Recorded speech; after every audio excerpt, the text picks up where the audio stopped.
फिर के गली गली तबाह ठोकरें सबकी खाई क्यों।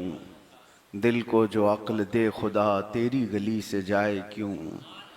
जान है इश्क़ मुस्तफ़ा रोज़ फजूं करे खुदा।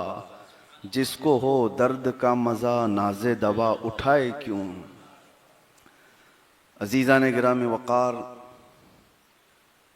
आज पूरी दुनिया एक ऐसे आशिक़ सादिक की लिखे हुए कलाम से महजूज़ हो रही है जिसको हम इमाम अहले सुन्नत मुजद्दिद दीन व मिल्लत इमाम अहमद रज़ा ख़ान नव्वरल्लाहु मरक़दहू के नाम से याद करते हैं।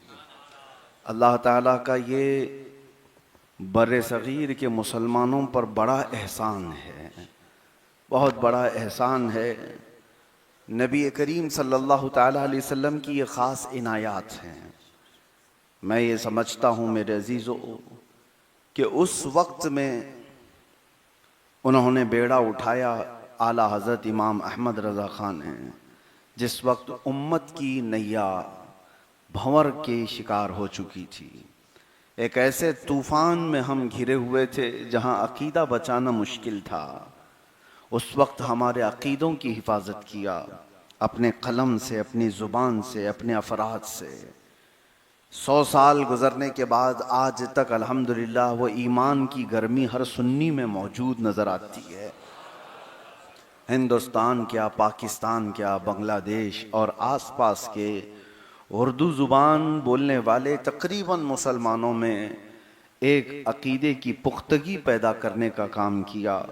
बल्कि अपने तो अपने जो अपने मकतब फ़िक्र से कोई ताल्लुक़ ही नहीं रखते, उन लोगों का भी ये कहना है कि अगर इस ज़माने में किसी के अंदर वैसा इश्क देखना चाहते हो जैसा सहाबा रसूलुल्लाह से करते थे, तो ये उस जमात के लोग कहते हैं वैसा इश्क इस ज़माने में कहीं मिलता है तो वो बरेली के इमाम अहमद रज़ा ख़ान है, जिन्होंने अपना सब कुछ रसूलुल्लाह सल्लल्लाहु अलैहि वसल्लम की ज़िंदगी के लिए, उनके कदमों के लिए अपना वक्फ़ किया था।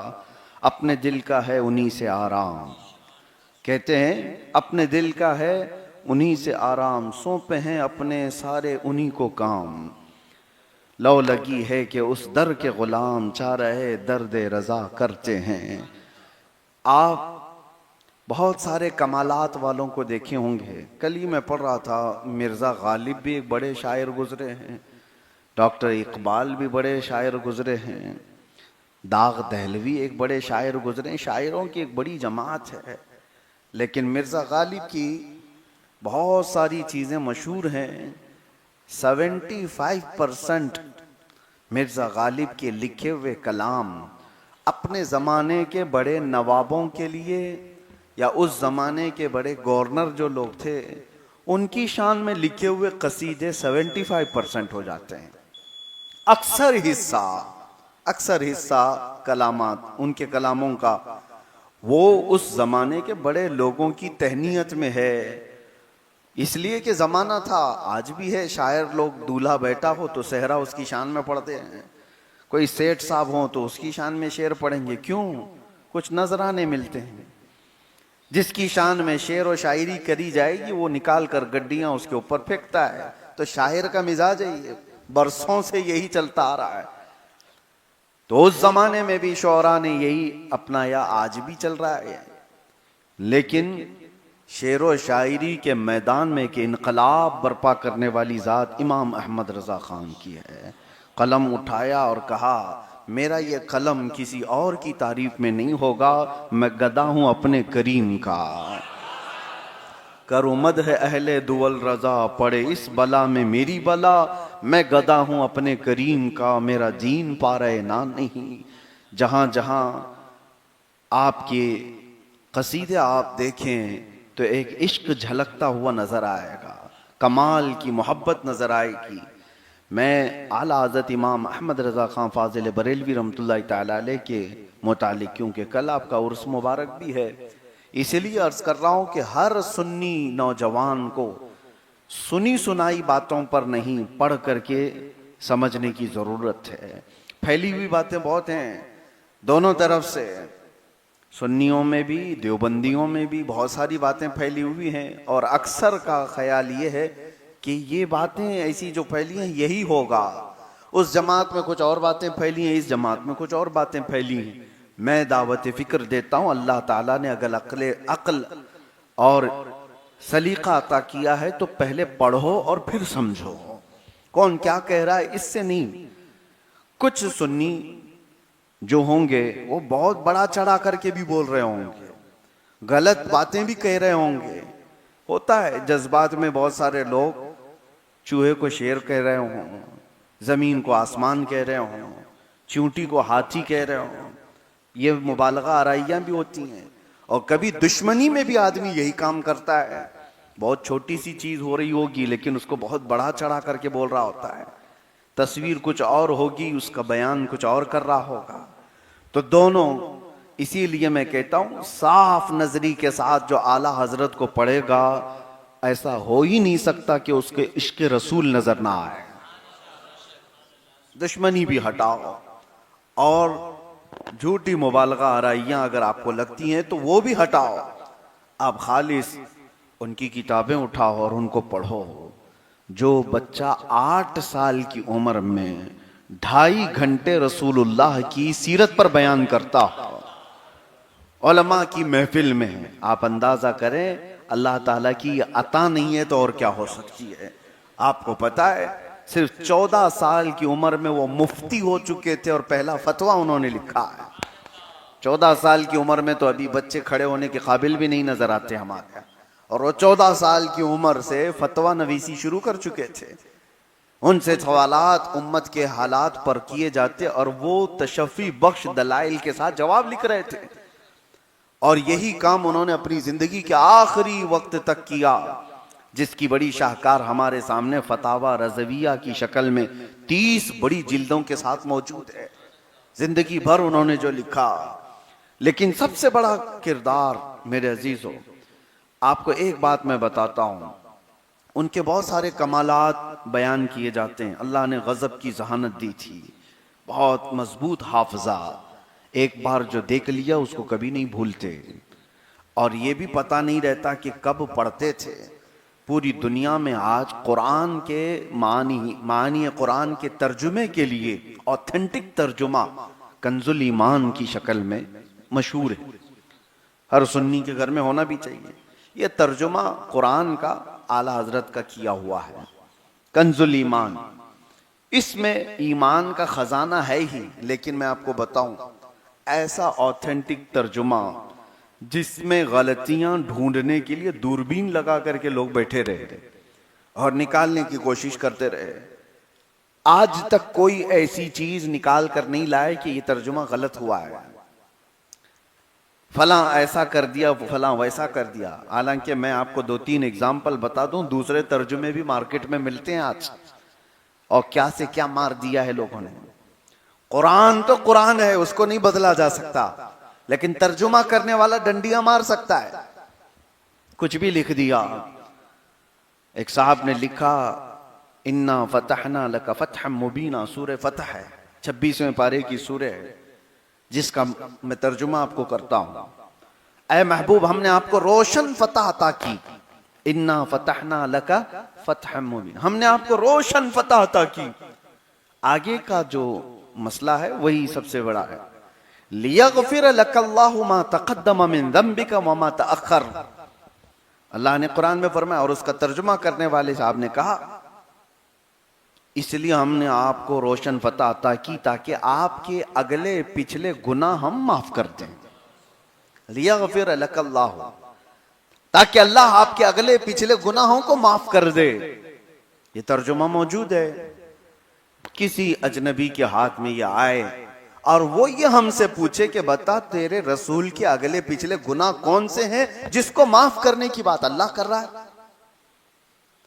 तर्जुमा तो आपने किया है, उम्मत के एक आलिम ने किया है, तो आप बताइए। इतना बड़ा सवालिया निशान है हुजूर की अजमत पर, और यह अकीदा है हमारा कि नबी मासूम होते हैं, हर नबी मासूम होता है। नबूवत के ऐलान से पहले भी, नबूवत के ऐलान के बाद भी नबी से कोई गुनाह नहीं हो सकता। अगर कोई गुनाह उनकी शान में रख दिया जाए तो ये नबूवत पर सवाल आ जाएगा। तो नबी मासूम है, लेकिन कुरान में ये जो कहा जा रहा है इसका तर्जुमा इन्होंने कर दिया कि तुम्हारे अगले पिछले गुनाहों को अल्लाह माफ कर दिया। इसीलिए मेरे अजीजों, तर्जुमा करने के लिए कुरान का सिर्फ इल्म नहीं, इश्क भी चाहिए। सिर्फ इल्म से जो कर रहा है उसने ऐसा कर दिया। और इमाम अहमद रजा फाजिल बरेलवी ने जब इसका तर्जुमा किया तो कहते हैं, ए महबूब, हमने आपको रोशन फतह अता की ताकि आपके जरिए से आपके अगलों और पिछलों के गुनाहों को माफ कर दिया जाए। आपके नहीं, आपके अगलों और पिछलों के गुनाह माफ कर दिए जाएं। आपके जरिए से अजमत रिसालत को बचाया है और हमारे अकीदे की हिफाजत की है और कुरान के तर्जुमे को भी बचाया है। एक दो जगह नहीं मेरे अजीजों, कई मिसालें मैं आपको दे सकता हूं। कुरान में सूरह वद्दुहा मशहूर है, वद्दुहा वल्लैलि इज़ा सजा मा वद्दअका रब्बुका वमा क़ला वलल आखिरतु खैरुल लक मिनल ऊला वलसौफ युअतीका रब्बुका फतरदा अलम यजिदका यतीमन फआवा। इसके बाद आयत आती है, ववजदका ज़ाल्लन फहदा। ज़ाल्लन, ज़ाल एक लफ्ज है कुरान में और इसको कहते हैं भटके हुए आदमी को। गैरिल मग़दूबि अलैहिम वलद्दाल्लीन आप करते हैं ना, जो रास्ता भटके हुए हैं उनके रास्ते पर हमको मत चलाइए, हम दुआ करते हैं। तो दाल जो लफ्ज है, रास्ता भटका हुआ, गुमराह शख्स को दाल कहा जाता है। और यहां रसूलुल्लाह सल्लल्लाहु अलैहि वसल्लम को मुखातब करके अल्लाह फरमा रहा है, ववजदका दाल्लन फहदा।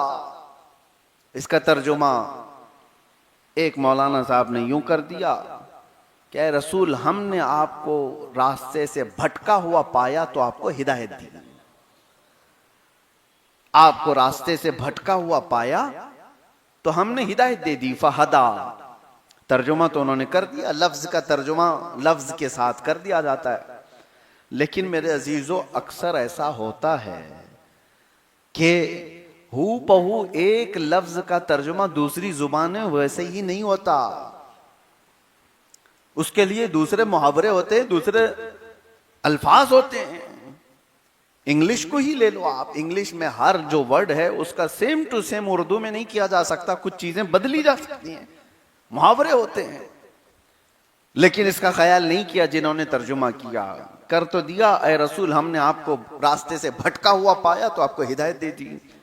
लेकिन दाल का एक ही माना नहीं आता कुरान के, अरबी जुबान का खासा है। एक वर्ड होता है 70 माने हैं, किसी के 100 माने हैं, किसी के 500 माने हैं। एक वर्ड के अलग अलग माने हैं। अरबी की जुबान की वसात है ये। तो उन्होंने तो तर्जुमा किया, लेकिन एक तर्जुमा और भी आपको बताता हूं।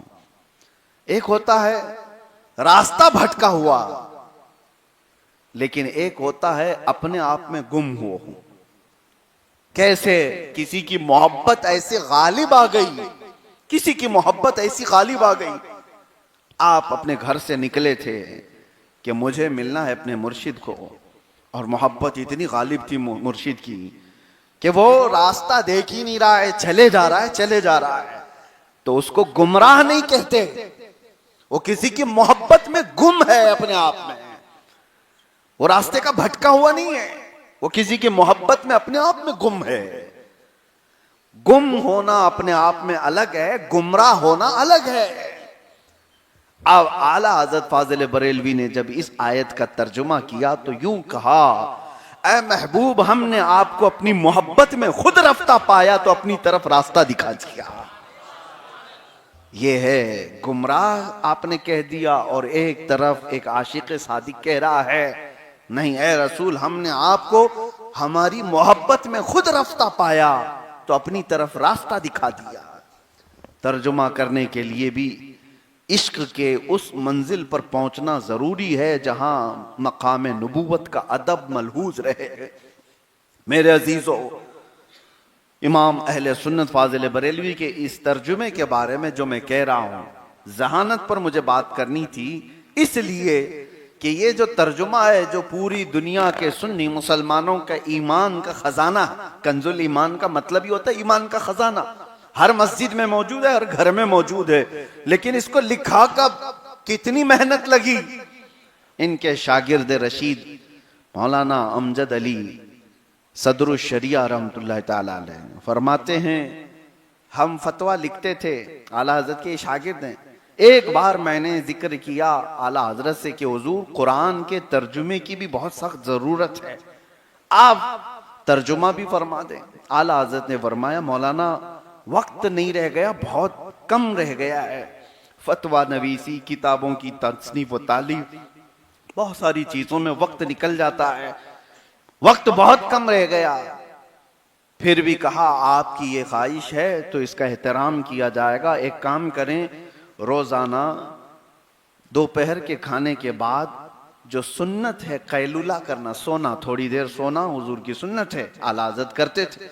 दोपहर के वक्त जो कैलुला का वक्त है मेरा, बस वही खाली रह गया है। एक काम करें, आप कलम कापी लेकर के रोजाना कैलुला के वक्त आ जाएं, उतने वक्त में मैं ये कुरान का तर्जुमा आपको कराता रहूंगा। सदरुल शरिया फरमाते हैं, जिस वक्त आला हजरत के वो थोड़ी देर आराम करने का वक्त होता था, आपने वो वक्त भी खत्म किया और उस वक्त में ये कुरान का तर्जुमा रोजाना लिखाते रहे। और थोड़े ही दिन गुजरे थे कि कंजुल ईमान की शक्ल में हमारे पास तर्जुमा आ गया था।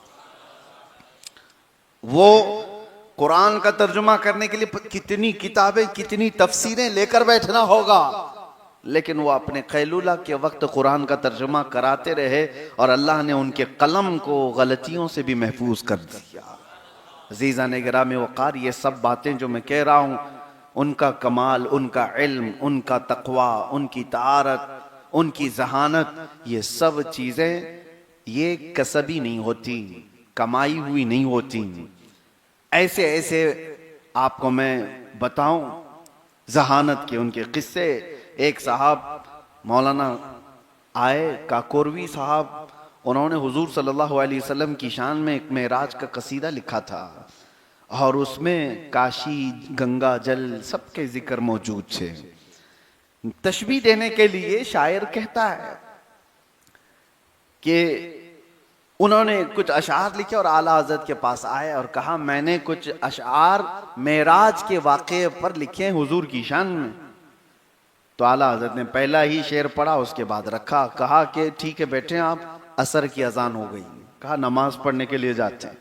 असर की सुन्नत पढ़ी और असर की सुन्नत और फर्ज के बीच में कितना वक्त मिलता है, उसमें आला हज़रत ने मेराज का कसीदा लिखना शुरू किया। फर्ज नमाज हो गई और उसके बाद आए, असर के बाद बैठे, कहा कहाँ है काकोरवी साहब? उनको बुलाया गया कि आइए, तो वो अपना कसीदा लेकर आए थे। आपने कहा आप रखिए और मेरा सुनिए। आला हज़रत ने अपना लिखा हुआ सुनाना शुरू किया। वो सरवरे किश्वरे रिसालत जो अर्श पर जलवागर हुए थे, नए निराले तरब के सामा अरब के मेहमान के लिए थे। हुजूर खुर्शीद क्या चमकते, चिराग मुंह अपना देखते थे। जियाएं कुछ अर्श पर आईं कि सारी कंदीलें झिलमिलाईं। हुजूर खुर्शीद क्या चमकते, चिराग मुंह अपना देखते थे। और कहते हैं मेराज का पूरा वाक़या एक शेर में समेट कर रख दिया। वही है अव्वल, वही है आखिर, वही है जाहिर, वही है बातिन। उसी के जलवे उसी से मिलने, उसी से उसकी तरफ गए थे। उसी के जलवे उसी से मिलने, उसी से उसकी तरफ गए थे। और ये कसीदे मेराज 1, 2 शेर, 7, 8 शेर, 10, 12 शेर का नहीं, टोटल 170 शेर का था। 170 के करीब अशार आपने लिख डाले, और वो भी कितने वक्त में? असर की सुन्नत और फर्ज के बीच में। कौन करता है? किसका जहन इतना तेज दौड़ता है? इस तरह के वाकयात बेशुमार है। एक साहब आला हज़रत फाज़िल बरेलवी रहमतुल्लाह ताला अलैह के पास इस मसले को भी लेकर के आए थे। मशहूर वाकया है, अलीगढ़ मुस्लिम यूनिवर्सिटी के एक बड़े प्रोफेसर थे और वो मैथमेटिक्स में बहुत माहिर थे। उनको एक मैथ्स का फंडा समझ में नहीं आ रहा था और कई लोगों से उन्होंने हल कराने की कोशिश की और वो जा रहे थे लंदन, ऑक्सफोर्ड, ताकि वहां के प्रोफेसर से इस मसले को हल कराएं। उस वक्त वहां पर आला हजरत के एक शागिर्द भी मौजूद थे, सैयद सुलेमान बिहारी। उन्होंने अपने उस प्रोफेसर की बेचैनी को देखा तो कहा कि आप इतना लंबा सफर करने जा रहे हैं। मैंने हमारे उस्ताद मौलाना अहमद रजा खान साहब को मैथ्स में बहुत माहिर देखा है, चले उनके पास भी चल करके आपका ये फंडा रखते हैं। वो हंस करके ठट्टा मार के कहने लगे, मियाँ ये मौलाना लोगों का काम नहीं है, ये रियाजी का बड़ा टफ मसला है, मैथमेटिक्स का। तो सैयद सुलेमान साहब ने फरमाया कि ठीक है, मौलाना लोगों का मसला नहीं है, लेकिन आप जिस मौलाना की बात कर रहे हैं वो कोई और मौलाना है। आप वैसे भी लंदन जा रहे हैं या जर्मनी जा रहे हैं, खर्चा तो बहुत ज्यादा है। अलीगढ़ से बरेली का खर्चा कितना है, चले एक बार इसको देख ले, ना हो तो फिर आप आगे का सफर करें। इनके इसरार पर वो प्रोफेसर आए, और ये भी उस वक्त आए थे जब शाम में असर का वक्त हो रहा है। आला हज़रत से मुलाकात किया, उनके शागिर्द भी थे सुलेमान बिहारी रहमतुल्लाह ताला अलैह। उन्होंने कहा कि एक बड़ा मसला लेकर के आए हैं और आपसे मुलाकात करनी है। तो आला हज़रत ने पूछा, बताएं क्या मसला है। तो उन्होंने कहा, ऐसे नहीं, बहुत लंबा टाइम लगेगा इसमें, आप जल्दबाजी में। तो कहा देख तो लूं। उन्होंने खोले और आप तो कहा कि ये मैथ्स का मसला है। आला हज़रत ने उंगलियां रखी, कहा इसका इससे, इसका इससे, इसका इससे, इस तरह से हो सकता है, लेकिन अभी हम नमाज पढ़ के आते हैं फिर बैठते हैं। आला हज़रत नमाज के लिए गए। प्रोफेसर कहते हैं आला हज़रत ने उंगलियों से जो करके बताया था, उनकी नमाज होने तक मेरा तो मसला ही हल हो चुका था और मैं हैरत में था। उनकी नमाज भी हो गई, वो आकर के बैठे देखते रहे और पूछा, क्या प्रोफेसर साहब हल हो गया? कहा जो बरसों से जिसमें मैं अटका हुआ था आपके इशारों से हल हो चुका है। ये मत समझना कभी कि हर मौलाना को कि दुनिया की कुछ नहीं जानता। हाँ, अब मैं असल खुलासे की तरफ आता हूं। कभी उनको मैथ्स में माहिर देखा, कभी उनको इल्म नुजूम में भी माहिर देखा। इल्म नुजूम क्या होता है? ये सितारों का इल्म। आज लोग सुबह सुबह उठ करके राशि देख रहे होते हैं, यह हमारे उलूम में से नहीं, लेकिन दुनिया आज इसके पीछे बहुत पागल है।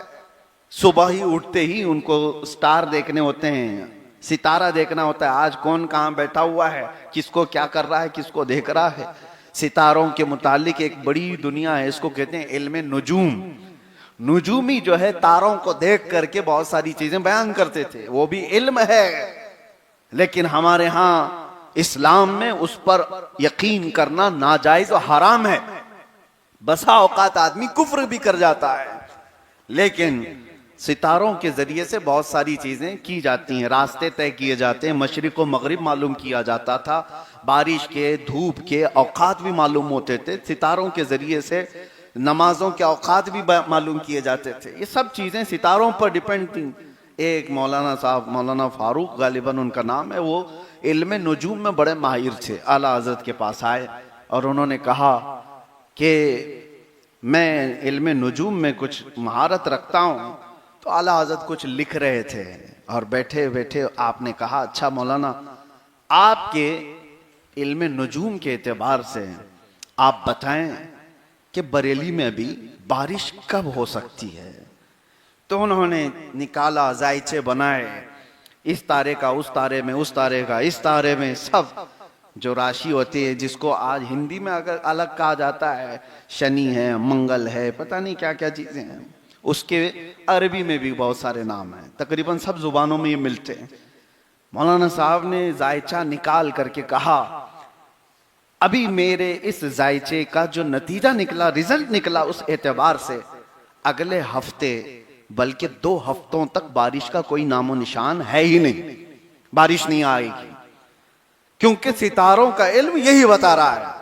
आला हज़रत मुस्कुराए और उसके बाद कहा, यह आपका इल्म है, एक सवाल मैं आपसे करता हूं, घड़ी में अभी कितने बजे हैं? तो उन्होंने कहा कि 9 बज रहे हैं। कहा कि 11 बजने के लिए, 11 बजने के लिए कितने घंटे बाकी हैं? आप भी बता सकते हैं ना, 9 बज रहे हो और 11 बजने में कितने घंटे बाकी हैं? 2 घंटे। मौलाना ने कहा 2 घंटे बाकी हैं। आला हजरत ने कहा 2 घंटे बाकी हैं पक्का? कहा हाँ बिल्कुल, 2 घंटे के बाद ही 11 बजेंगे। आला हजरत उठे और दीवार से घड़ी को उतारा और उसकी सुइयां घुमा करके उसको 11 पे पहुंचा दिया और कहा ये देखिए आप कह रहे थे 2 घंटे बाकी हैं, ये तो 11 अभी बज गए, 11 अभी बज गए। वो हंसने लगे। मौलाना कहा कि ये तो एक लतीफा है, आपने घुमाया तो 11 बजे। कहा यही मैं बताना चाहता हूं, जमाने का निजाम जो चल रहा है उसके कवानीन अलग हैं। आपके इल्म के एतबार से 2 हफ्ते तक नहीं, मौला अगर चाहे तो अभी बारिश हो जाए। अकीदा ये है 2 हफ्ते क्या बात, 1 हफ्ता क्या बात, कल क्या बात, अगर मेरा रब चाहे अभी इसी वक्त बारिश हो जाए। मौलाना फारूक साहब कहते हैं ये जलाल में आला हजरत ने कहा था, मैं उनकी खानकाह से निकलकर बाहर निकला ही था, पूरे बरेली में झमाझम बारिश हो रही थी। जो उनके इल्म नुजूम के एतबार से 2 हफ्ते तक बारिश थी ही नहीं। मेरे अजीजों, इल्म नुजूम अपनी जगह पर, अल्लाह की जात पर तवक्कुल और यकीन अपनी जगह पर। उलूम चाहे जो भी कहते हो, ये गजब की जहानत थी। ऐसे बहुत सारी चीजें हैं। ये जुमा के मुख्तसर वक्त में उस बड़े मुजद्दिद की जिंदगी को घेरना आसान काम नहीं है। चाहे घंटों लग जाएं, रातों लग जाएं सीरत इमाम अहमद रजा पर।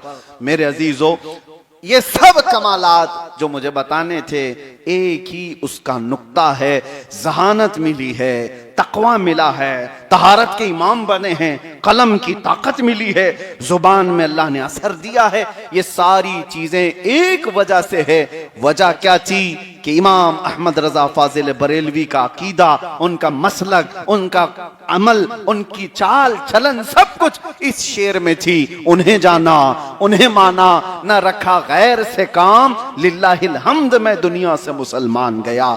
एक जात की तरफ ऐसा लौ लगाया हुआ था कि जो कुछ भी मिल रहा था वो बारगाह रसूल से डायरेक्ट आ रहा था। उस रोशनी का असर था जो उस रसूल पाक से कमाल की मोहब्बत करता है, उसके जहन में वैसी चमक भी पैदा कर दी जाती है। इश्क रसूल जिसके सीने में आता है उसका जहानत भी बढ़ा दी जाती है, उसके कामों में असर भी बढ़ा दिया जाता है। आला हजरत का कमाल उनके बाप दादाओं से, उनके खानदान से या उनके हासिल किए हुए इल्म की वजह से नहीं। मैंने तो अभी जो बताया, बड़े बड़े टफ मसले मैथमेटिक्स से वो हल कर देते थे। आपसे पूछा गया इतना सब आपने सीखा कहां से? प्रोफेसर साहब ने पूछा, इतने हाई लेवल के मैथ्स के मसले जो प्रोफेसर लोग हल नहीं कर रहे, मौलाना आपने कहां से सीखा, आपके उस्ताद कौन है इसमें? आला हजरत कहते हैं मेरे बाप मौलाना नकी अली खान साहब ने मुझे जमा, नफी, ज़रब, तकसीम, प्लस माइनस, मल्टीपल, ये सिर्फ 3-4 हिसाबात सिखाए थे और बाकी जो कुछ भी आया है वो फजले इलाही से है, फजले इलाही से। बाकी कोई उस्ताद नहीं है मैथ्स में। ये सब मेरे अजीजों अल्लाह ताला की तरफ से अता किए जाते हैं। जब बंदा हुजूर का हो जाता है तो कायनात उसके कदमों में लाकर रख दी जाती है। यही बात की तरफ मैं ले जाना चाहता हूं। आला हजरत को आला हजरत बनाने वाली चीज क्या है, कौन सी चीज है? आज हमने अपनी जिंदगी में देखा है, मुझ जैसे एक फकीर को जहां जाते हैं लोग आंखों पर बिठाते हैं, इज्जतों से नवाजते हैं, इस्तकबाल करते हैं। ये सब इसलिए नहीं कि कोई नेता आ रहा है, सिर्फ इसलिए कि अजमत रिसालत की बात कर रहा है, नामों से रिसालत की बात कर रहा है। अरे हमारी जिंदगी में बहुत थोड़ा सा वक्त होगा वो जिसमें हमने रसूल करीम सल्लल्लाहु अलैहि वसल्लम के नामूस की बात की या चैलेंज किया, उसका असर ये देखने को मिला। लाखों दिलों को अल्लाह ने हमारी तरफ फेर रखा है। फिर जब कोई अपनी पूरी जिंदगी को हुजूर की तरफ फना कर देता है तो फिर वो वक्त का आला हजरत बन जाता है और उसके कलाम को भी अल्लाह जिंदा रखता है, उसके नाम को भी अल्लाह जिंदा रखता है। जब लोग मेरे आका सल्लल्लाहु अलैहि वसल्लम की जात पर कीचड़ उछाल रहे थे और उस वक्त ये बातें किताबों में लिखी जा रही थी कि रसूलुल्लाह को पीठ पीछे का इल्म नहीं, रसूलुल्लाह को दीवार पीछे का इल्म नहीं, हुजूर के मुतालिक ये किताबों में आज भी छपी हुई बातें हैं। ये कहा जा रहा था उम्मती कभी अमल करते करते नबी के बराबर हो सकता है, नबी एक बड़े भाई के बराबर हैं।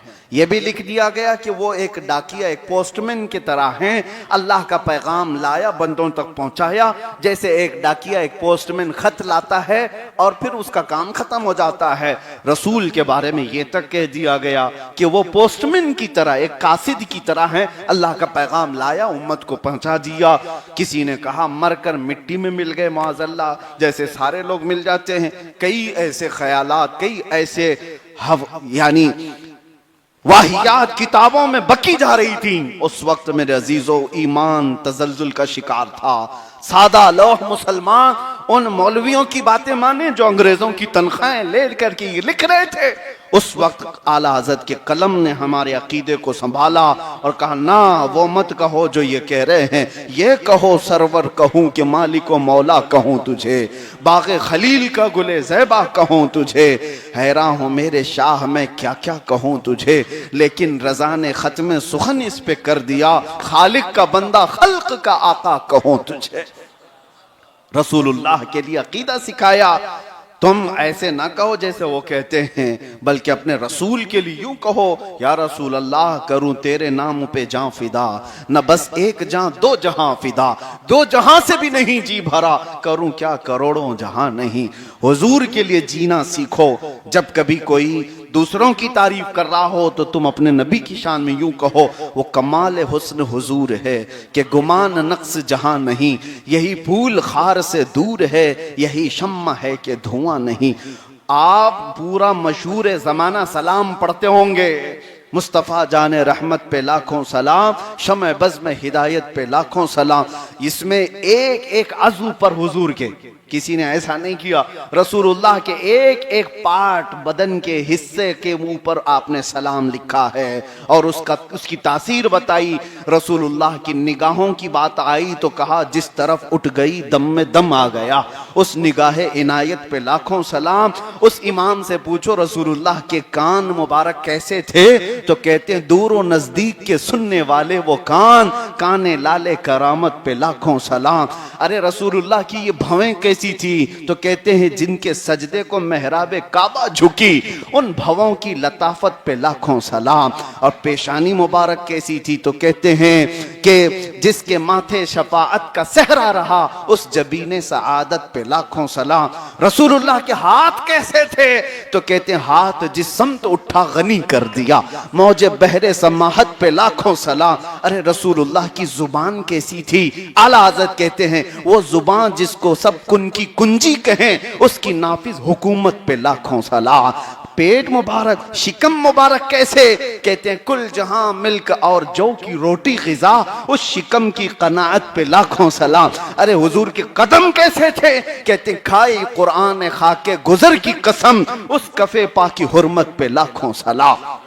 और इतना ही नहीं, हर चीज को, आपके सीने मुबारका को, आपके आलो अतहार पर, आपके असहाब पर, सब पर सलाम भेजा।